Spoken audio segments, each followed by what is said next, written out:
Hello.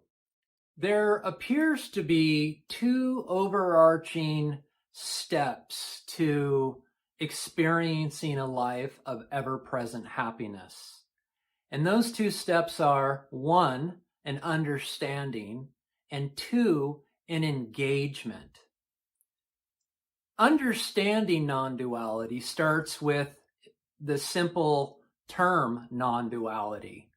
Non-duality is the English word for the Eastern philosophy of Advaita Vedanta, where Advaita literally means one without a second, and Vedanta, again in English terms, would be a philosophy, but in Eastern terms would be a way of being. Advaita states that there's only one substance that makes up all of totality, in which this one substance is therefore infinite. It goes on to state that awareness is the one substance of all of totality, and that you, because you are aware, which you are at this very moment, you are the one substance. And because you are aware, you have a direct conduit back into the experience of infiniteness.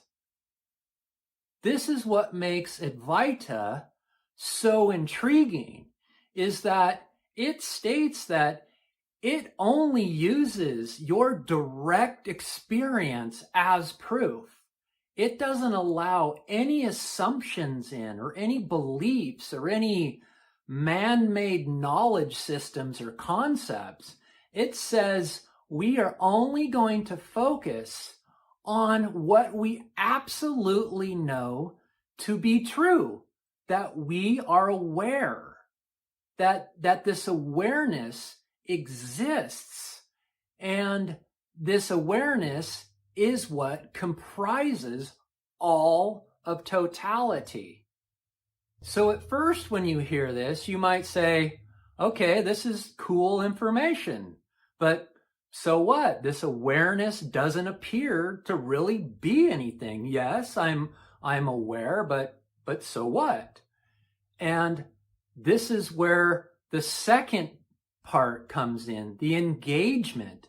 Again, this is what differentiates Advaita from all other, what you could say, religions or mysticism or spirituality or science or psychology or philosophy. It's none of those. But what differentiates it is that it utilizes the one truth that you absolutely know, that you are aware.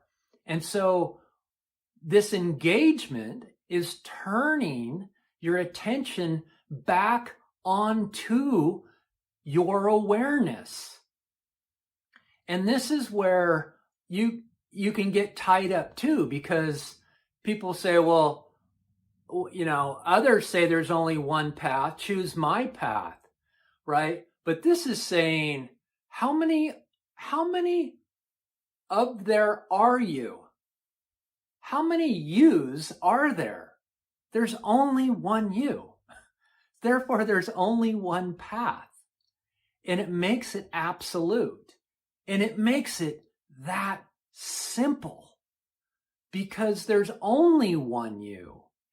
And therefore, it's only looking back at you. It's not asking you to look out at the religions and spirituality and mysticism and science and so on.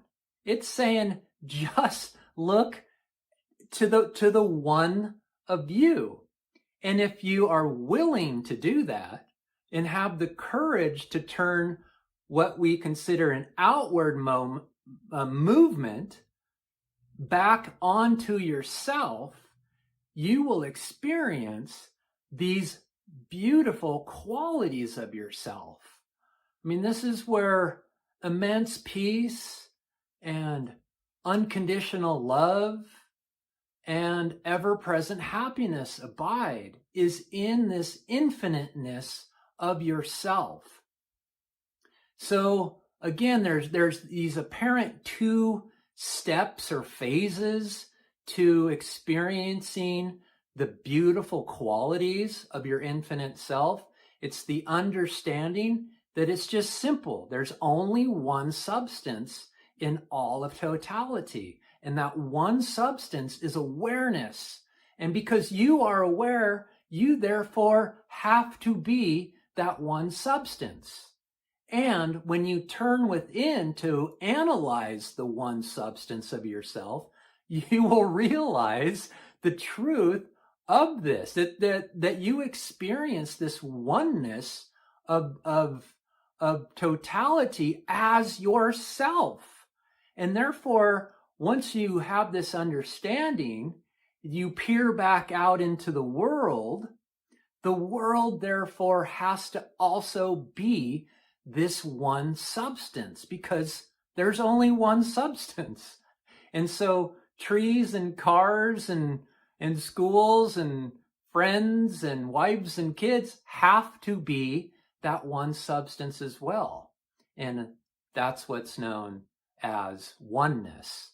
And oneness is the collapse of distance between you and other, and therefore there are no others. There is just the unconditional love of yourself. I hope this helps you understand non-duality a little bit better. I'm always here to help. Take care.